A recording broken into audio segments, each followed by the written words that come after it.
कोई सब जीते सब कोई हार दे, अपनी तो हार है यार मेरे।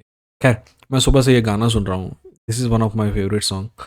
एनीवेज, आपको ऐसे कोई मतलब नहीं है। दोस्त, हम बात करेंगे कॉनर मैकग्रेगर की। कौन हम बात करेंगे डोनाल्ड सरूनी की कि आखिर उसको पैसा क्यों नहीं मिला। हम बात करेंगे नेवी सील ने क्या जवाब दिया सॉन स्ट्रिकलैंड को। बात करेंगे एलिया टोपुरिया की, इस्लाम माकाचेव की, पीएफएल की सारी फाइट की, अपने एडी गुंडलराव की। दोनों जो मेन इवेंट को मेन इवेंट जो शानदार थे यूएफसी फाइट नाइट मैक्सिको के। उसके अलावा डेना वाइट ने क्या कहा क्या नहीं कहा, और यूएफसी 300 के फाइनेंशियल्स के बारे में, इन सब चीज़ों के बारे में बात करेंगे। पर आगे बढ़ने से पहले सब्सक्राइब करके बेल आइकॉन पर क्लिक कर दीजिए, क्योंकि ये कॉम्बैट स्पोर्ट का सबसे बेहतरीन चैनल है। मेरा वादा है कि जब भी आप वीडियो देखकर उठेंगे तो आपके पास पहले से ज़्यादा नॉलेज होगा, और अगर ऐसा नहीं होता है तो अनसब्सक्राइब भी कीजिएगा और 4 गालियाँ देते हुए जाएगा, ठीक है। तो चलिए चलते हैं, और उम्मीद है कि आपने सब्सक्राइब कर दिया होगा। सबसे पहली खबर जिसके बारे में बात करने जा रहे हैं वो खबर है एक्चुअली डेना वाइट ने इस बात का थोड़ा बहुत अफर्मेशन दिया है कि शायद ब्राउन अर्टेगा नेक्स्ट हो इलिया टोपुरिया के लिए। मेरा भी पर्सनल यही मानना है कि इलिया टोपुरिया की फाइट, नेक्स्ट फाइट जो है वो वोल्कनास्की नहीं, एक्चुअली कोई और होनी चाहिए, और वोल्कनास्की की नेक्स्ट फाइट इलिया टोपुरिया ही होनी चाहिए। मैं चाहता हूँ कि वोल्कनास्की एंड ऑफ द ईयर में फाइट करे। एक बात और जो ब्रायन ओर्टेगा ने कही, जिससे मैं 101% मैं बात करूंगा उस फाइट के बारे में भी, पर उससे पहले मैं बात करूं 101% एग्री करता हूं, वो ये कि जो मीडिया है ना, जो एनालिस्ट हैं मेरे जैसे टुच्चे analyst, they have been very disrespectful to Volkanovski. वैसे मैंने कोशिश की है कि मैं डिसरिस्पेक्टफुल बिल्कुल भी ना रहा हूँ वोल्कनास्की के प्रति, पर कई लोग रहे हैं। और हमारी ना, मैंने मैंने आपको जो याद है, आपको वोल्कनास्की वाला जो वीडियो बनाया था मैंने बायोग्राफी वाला, तो इसीलिए बनाया था कि मुझे लग रहा था कि अगर वोल्कनास्की हारेगा तो सभी के सभी भूल जाएंगे, और जो मेरे को लग रहा था वही हुआ, है ना। हमें आदत आदत है कि नई चमकती हुई चीज़ के चक्कर में हम उस चीज़ को भूल जाते हैं जो हमारी सेवा में 10-15 साल से लगी हुई है। खैर, आगे बढ़ते हैं और बात करते हैं सबसे पहले कॉनर मैकग्रेगर और डोनाल्ड सोरेनी की फाइट जो थी उससे रिलेटेड। डोनाल्ड सर्वी ने रिसेंटली एक इंटरव्यू किया और उसमें उसने ये कहा कि भाई ऐसा है कि मेरी जो रेड पेंटीज नाइट वाला जो कॉन्सेप्ट है ना, सिंपल सी बात यह है कि लोगों का कहना है कि जब भी कोई कॉनर मैकग्रेगर से फाइट करता है तो उसको पहले से ज़्यादा कमाई होती है। डोनाल्ड सर्वी ने इसका एक कॉन्ट्रडिक्शन पेश किया है, और जिससे मैं एग्री बिल्कुल भी नहीं करता हूँ, ठीक है ना। मेरा मानना है कि रेड पेंटी नाइट एग्जिस्ट। पता है क्यों? क्योंकि मैंने लोगों के टैक्स रिकॉर्ड देखे हैं, थोड़ा बहुत रिसर्च करना पड़ता है। जितना एवरेज प्राइस था डस्टिन पोरिया का हर फाइट के लिए, उसको कॉनर मैकग्रेगर की फाइट से ज़्यादा मिला। तभी डस्टिन पोरिया के पास चांस था कि वो टाइटल शॉट के लिए जाए या फिर कॉनर मैकग्रेगर के खिलाफ फाइट के लिए जाए। तो डस्टिन पोरिया ने तय किया कि वो कॉनर मैकग्रेगर के खिलाफ फाइट के लिए जाएगा। इसलिए नहीं कि उसको बराबर पैसा मिलने वाला है, इसलिए क्योंकि उसको पता है कि कॉनर से फाइट में ज़्यादा पैसा मिलेगा। Red panties night is real. अब जहाँ तक डोनाल्ड सरूनी की बात आती है, मैंने एक वीडियो बना के रखा है और उसको रिलीज़ करने का टाइम नहीं मिल पा रहा है मेरे को, क्योंकि मैंने उसका ना मतलब थंबनेल वंबनेल बनाना पड़ता है कि किस टाइप के फाइटर यूएफसी को पसंद है। यूएफसी को डोनाल्ड सरूनी टाइप के फाइटर बहुत पसंद है। नंबर 1, वो कोई भी फाइट लेने के लिए मना नहीं करते हैं। नंबर 2, जितना पैसा है उतना ही में मान जाते हैं। तो डोनाल्ड सरूनी ने जो कहा मैं आपको बताता हूँ, और फिर मैं बताता हूँ कि गलत क्यों है। डोनाल्ड सरूनी ने कहा कि उसने 8 फाइट डील जो है वो साइन की यूएफसी के साथ, जिसमें उसके हिसाब से उसको $200,000 से $500,000 तक हर फाइट का मिलना था लगभग। तो उसने बोला कि ऐसा नहीं है कि कॉनर मैकग्रेगर के खिलाफ फाइट मेरे को ऑफर हुई तो मेरे को एकदम से ज़्यादा पैसा मिलेगा। ऐसा नहीं होता कि मैं रीनेगोशिएट कर दूं। पता है टोनल, why people like you? Because you take every fight any time. Why people in UFC like you? UFC वाले तुमको इसलिए पसंद करते हैं क्योंकि तुम रीनेगोशिएट नहीं करोगे। बात यह है कि तुम जो एक्चुअली यूएफसी में और पूरी दुनिया में तुमको इज्जत मिल जाएगी, भाई इसने रीनेगोशिएट नहीं किया अपना कॉन्ट्रैक्ट, यार अपना जो वर्ड दिया है ना वो बहुत अच्छा है। पर मेरे को ये बताओ, जब तुम 45 साल की उम्र के हो जाओगे या 50 साल 55 साल 60 साल की उम्र के हो जाओगे, तो अपने बच्चे को जो एक्स्ट्रा पैसा था वो कमा के वो उससे कुछ खिला पाओगे, या फिर ये जो इज्जत एक्स्ट्रा तुमको जो सो कॉल्ड एक प्राइवेट कंपनी दे रही है वो खिलाओगे? मैं आपको बताता हूँ, renegotiation is part of the game. जब कभी फाइट बड़ी होने वाली होती है तो रीनेगोशिएशन होता है। मैं तुमको 2-3 फटाफट एग्जांपल दे देता हूँ। नंबर 1 एग्जांपल अभी रिसेंट है, टॉम एस्पिनॉल। जैसे ही टॉम एस्पिनॉल को टाइटल फाइट ऑफर की गई तो उसको पूरा नया कॉन्ट्रैक्ट ऑफर किया गया जो पहले के कॉन्ट्रैक्ट से 3-4 गुना ज़्यादा थे। यानी कि आप मान के चलो कि टॉम एस्पिनॉल की फाइट, हर फाइट में टॉम एस्पिनॉल को $600,000 के आसपास मिलेगा, भले ही वो फाइट चैंपियनशिप हो या ना हो। तो ये बात किसके लिए अच्छी होगी? टॉम एस्पिनॉल की, क्योंकि उसने रीनेगोशिएट किया। दूसरी तरफ यूएफसी ने उसकी जो नंबर ऑफ फाइट्स है वो बढ़ा दी होंगे, तो यूएफसी ने अपने पक्ष किया, ये रीनेगोशिएशन हो गया।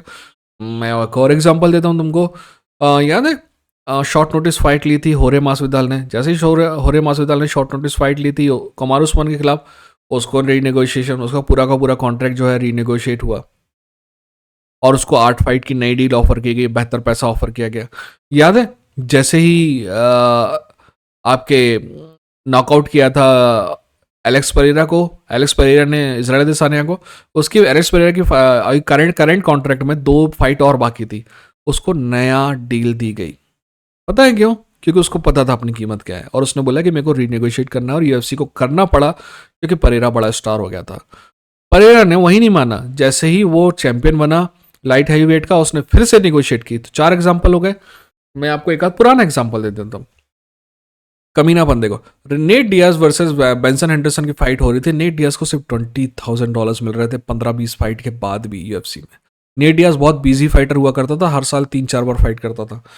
तो फाइट डील कुछ ऐसी थी कि $20,000 मिलेगा। अगर बेंसन हेंडरसन से जीत गए तो एकदम से $300,000 पर फाइट मिलने लगेगा, पर बेंसन हेंडरसन से नेट हार गया और उस वजह से उसको $20,000 ही मिल रहा था।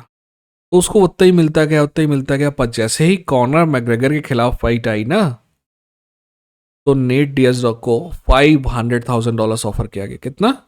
$500,000। $20,000 सीधा, $500,000। पता है क्यों? क्योंकि रीनेगोशिएशन हुआ। तो काका ऐसा है कि अगर तुमको अपनी वैल्यू नहीं पता है ना, तो दुनिया तुम्हारी वैल्यू नहीं करेगी। अगर तुमको अपनी कीमत नहीं पता है ना, तो दुनिया तुमको वो कीमत नहीं देगी। ठीक है ना? अगर तुमको अपने आप पे विश्वास नहीं है ना, तो दुनिया तुम पे कैसे विश्वास करेगी? बात बहुत सिंपल सी है दोस्त। ये जो गेम है ना, इस गेम में तुम्हें सबसे पहले अपनी कीमत जाननी है। Anyways, I really like Donald Cerrone, but this was stupid. अगर डोनाल्ड सरोनी को सीरियसली $200,000 मिले हैं ना, that was stupid. And UFC की कोई गलती नहीं है, यूएफसी तो बिजनेस है। अच्छा है ना, उनको $1 मिलियन की जगह तुमको $200,000 में काम चल रहा है, तो क्या दिक्कत है? अब अपन थोड़ी फाइट की बात कर लेते हैं जो वीकेंड में हुई। Brian Ortega versus Yair Rodriguez 2। What a fight, what a fight. Yair Rodriguez की पहली बात कर लेते हैं। क्या क्या शानदार कमबैक थी दोस्त। मैंने एक्चुअली फाइट बताया सुबह देखी नहीं थी, क्योंकि मैं रात भर पीएफएल देख रहा था। तो सुबह उठ के मैंने बकायदा ब्रेंडन मैरिनो वर्सेस ब्रेंडन रॉयवल वाली फाइट देखी, बट उसके पहले की वाली फाइट नहीं देखी थी, है ना? तो फिर मैंने शाम को देखी और it was what a fight. क्या शानदार फाइटर हैं यार ये लोग। I have no problem with Yair Rodriguez. Yair Rodriguez का परफॉर्मेंस मेरे को नहीं लगता कि कोई बुरा परफॉर्मेंस था, बट जो कमबैक आपके ब्रायन ऑर्टेगा ने शो करी ना, दैट, मैं हमेशा ब्रायन ऑर्टेगा को पसंद करता हूँ, बट मेरे दिल में यह था कि ब्रायन ऑर्टेगा जो है ना,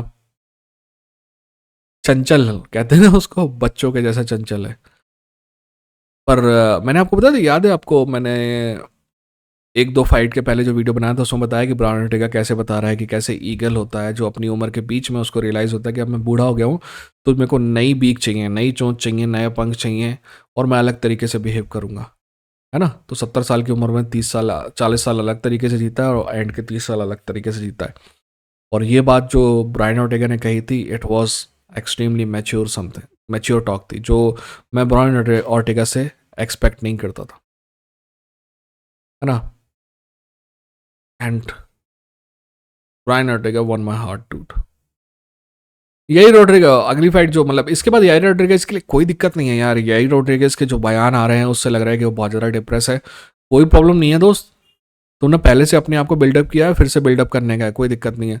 मेरे ख्याल से Ilia Topuria should fight Brian Ortega next, right? Anyways, next fight जो है उसके अलावा जो Brendan Royval versus Brandon Moreno वाली फाइट, अगर आपके दिमाग में है कि मैंने क्या स्कोर किया है, तो मैं बता दूं दोस्त, मेरा स्कोर था ब्रेंडन रॉयवल वर्सेस मरेनो का 29-28। ब्रेंडन रॉयवल ये फाइट जीता है। और मेरे को पता था कि ये जीतेगा, मैंने वीडियो बनाया था। एनीवेज वो भाड़ में जान दो उसको। अब पीएफएल की बात कर लेते हैं। सबसे पहले एडी कोंडलराव की बात कर लेते हैं। क्या एडी कोंडलराव की परफॉर्मेंस से मैं डिसअपॉइंटेड हूँ? टू बी ऑनेस्ट नहीं, मेरे को जितनी उम्मीद थी वो एडी कोंडलराव उससे बेहतर परफॉर्मेंस किया, सच बताऊं तो। ठीक है ना, मेरे को उम्मीद थी कि बिल्कुल ये वन साइडेड गेम होने वाला है, पर एडी कोंडलराव ने एक्चुअली नॉकडाउन किया पहले राउंड में। और मुझे पता है प्रॉब्लम कहाँ पे आई। एक्चुअली एक और अच्छी बात जो थी, एक्चुअली ग्राउंड में बॉटम में होने के बावजूद एडी कोंडलराव जो है ने एक्सेप्ट नहीं किया उस पोजीशन को। He got up 2-3 times. Not only he got up 2-3 times, बल्कि ग्राउंड में भी एडी कोंडलराव इज्जत से डैमेज कर रहा था। पर मुझे प्रॉब्लम कहाँ नजर आई? मुझे प्रॉब्लम यहाँ पे नजर आई दोस्त कि एडी कोंडलराव ना साइज में कम दिख रहा था। यार इस फाइट के बाद एरन पीको वाली आप फाइट अगर आप देख लो ना, अगर आप कहीं देख सकते हो जाके, तो देखोगे ना तो तुमको दिखेगा कि साइज क्या होता है। क्या मतलब ये जो एक्चुअली गेम ना, एडी कोंडलराव 145 पाउंडर 145 पाउंडर ही दिख रहा था। वहीं पे एरन पीको हो, चाहे खतानी हो, चाहे जो भी 145 पाउंडर थे, वो यार ऐसा लग रहा था कि 170-180 पाउंड के हैं। एरन पीको की बॉडी, तुम एरन पीको के सामने अगर एडी कोंडलराव को खड़ा कर देते ना, तुमको लगता है कि क्या यार इनके बीच में 50 पाउंड का फर्क होगा। मेरा मानना है कि एडी कोंडलराव की स्ट्रेंथ में थोड़ी सी कमी थी, पावर में थोड़ी सी कमी थी, और शायद वो इस वजह से थी क्योंकि एडी कोंडलराव ये जो गेम, जो कमीनापन का गेम है ना, कि आप बिल्कुल भारी होके आओ और फिर अपना वजन कम करो, ये सब जो नाटक है ना, ये गेम वो प्ले नहीं कर रहा है। और मेरे ख्याल से उसको ये गेम प्ले करना चाहिए। यार टू बी ऑनेस्ट, डिसअपॉइंटेड तो मैं था, क्यों नहीं होऊंगा, अपना लौंडा हार गया। पर it's okay, it's part of life एडी कोंडलराव, है ना। अगर आप ये वीडियो देख रहे हैं तो कोई इंडियन फाइट जंकी वाला आपको डिफाइन नहीं करेगा कि आप कौन हो और फाइट में क्या किया आपने। कोई और चूतिया डिफाइन नहीं करेगा। तुम कौन हो तुम्हें खुद डिफाइन करना है। तुम्हारे पास दो चीज़ें हैं, या तो तुम इस फाइट को ये मान के चलो कि तुम इस लेवल के फाइटर नहीं हो और एक्सेप्ट करके आगे निकल लो, या तो ये मान के चलो कि नहीं, तुम मेरे जैसे लोगों को गलत साबित करोगे और गलत साबित करो। ठीक है, अब बात कर लेते हैं Ryan Vader versus Hannan Ferreira. I was so freaking wrong dude, I was so freaking wrong about this thing. Brandon Ferreira was much, sorry, Ferreira was much better than I thought. Hannan Ferreira was much better than I thought. यार क्या खतरनाक knockout किया उसने, और PFL को उम्मीद नहीं थी कि इतना बेहतरीन एंडिंग हो पाएगी उनकी, है ना। मैं मेन इवेंट से चालू कर रहा हूँ।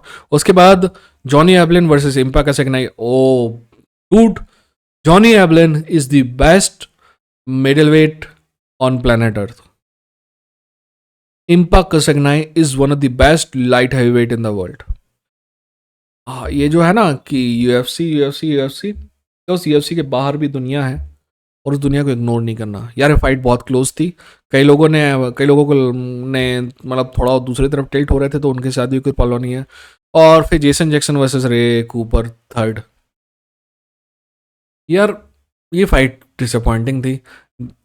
करीमोव वाली जो फाइट है उसके बाद मेरे को नहीं लगता कि, कभी कभी क्या होता है ना कि आप अपनी ज़िंदगी में जो कुछ हासिल करना चाहते हैं, एक बार हासिल कर लेते हैं ना, उसके बाद फिर आपका ना जो कंपस है वो बेकार हो जाता है, आप पता दिशाहीन हो जाते हैं, मिसगाइडेड हो जाते हैं। रे कूपर ने अपना पूरा कैरियर जो है पिछले 2 साल में इज्जत से बर्बाद किया है। ये फाइट भी वैसी थी। वदीम नेमकॉव वर्सेस कैपेलोजा वाली फाइट, वदीम नेमकॉव के बारे में मेरे को जो लगा था वही किया उसने। He is the best light heavy weight in the world, best. Yoel Romero, Diego Santos, मैं बोला था ना मैं बात नहीं करूंगा, मेरे को पता था यही होने वाला है। एजे मकी वर्सेस क्ले कॉलर्ड। एजे मकी वर्सेस क्ले कॉलर्ड वैसी थी जैसी मेरी उम्मीद थी दोस्त। मैंने जो कंपैरिजन किया था ना, एजे मकी छोटे साइज में जॉन जोन्स है। अगर एजे मकी अपनी ज़िंदगी को कंट्रोल कर पाया ना, मेंटली कंट्रोल कर पाया, तो talent wise he is very very very good. क्या इस्लाम को वो हरा सकता है लाइट वेट में? मेरे को नहीं लगता। बट अगर वो लगातार इसी दिशा में आगे बढ़ते रहेगा तो एक दिन होगा। ज़रूरी नहीं है कि इस्लाम वहाँ पर है, क्योंकि मैं चाहता हूँ कि इस्लाम 2-3 फाइट के बाद चला जाए 170 पाउंड में और वहाँ पे अपना कैरियर ख़त्म करे। ठीक है।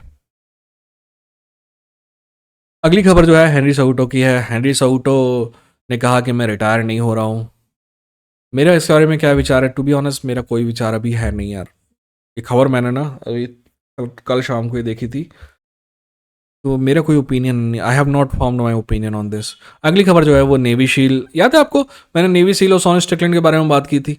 सॉन स्ट्रिकलैंड ने नेवी सील के बारे में कहा कि तुम्हारी ट्रेनिंग हमारी जितनी टफ नहीं है और हमारे सामने तुम टिक नहीं पाओगे, और मैंने कहा था कि सॉन स्ट्रिकलैंड सही है। नेवी सील ने क्या जवाब दिया आपको पता है? नेवी सील ने कहा कि काका ऐसा है कि तुम तो फाइट करते हो, पर हम जब जाते हैं ना फाइट करने तो सामने वाले मरते हैं। वो चूतिए, पता है क्यों सामने वाले मरते हैं? तेरे हाथ में बंदूक है इसलिए। बंदूक छोड़ के जाना और अपना जो बुलेट प्रूफ वेस्ट है ना वो उतार के जाना, फिर देखते कितनों को मार पाएगा तू। ठीक है ना? बंदूक के साथ हर नुन्नू भी गुन्नू नजर आता है, समझे? और बिना बंदूक के हर गुन्नू नुन्नू नजर आता है। ये ना जिसकी लाठी उसी की भैंस वाली जो फॉरेन पॉलिसी है ना, that's the thing I like hate about this thing. Anyways आगे बढ़े। UFC 300 के बारे, इली टोपुरिया वर्सेस शॉन ओमली वाली फाइट के बारे में खबर आ रही दोस्त। ये फाइट कभी नहीं होने वाली जिंदगी में, इसलिए इस खबर को इग्नोर करने का। अगली खबर जो है UFC 300 के बारे में, डेना वाइट का कहना है कि financially he is not sure कि ये 229 को क्रॉस कर पाएगी कि नहीं। मैं बता दूं कि नहीं कर पाएगी। हबीब वर्सेस कॉर्नर को ये फाइट नहीं क्रॉस कर पाएगी UFC 300। ठीक है।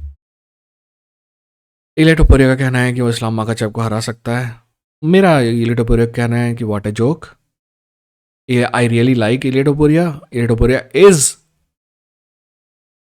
one of the best in the world, but right now he cannot defeat Islam Makhachev. Size का प्रॉब्लम है। इजराइल अदेसानिया वर्सेस हमजद वाली फाइट की खबर जो थी वो फेक थी, इसलिए अपन ने उस पर वीडियो नहीं बनाया यार। और भी टुच्ची खबरें हैं बट मेरे को नहीं लगता है कि वो इम्पोर्टेंट है ना। इसने ये कहा अपने पॉडकास्ट में, उसने वो कहा। अरे इंसान के सामने माइक रख दोगे तो वो तो कुछ बोलेगा ही ना, मैं भी तो बोल रहा हूँ। अब ये भी खबर बन जाए तो कौन सी बात होगी। ठीक है, अपना ख्याल रखो, अपने को ख्याल रखो। ये इन चूतियों का चलता रहेगा। ये था यूनिट फाइट जंगी, लड़ेंगे जीतेंगे। ठीक है।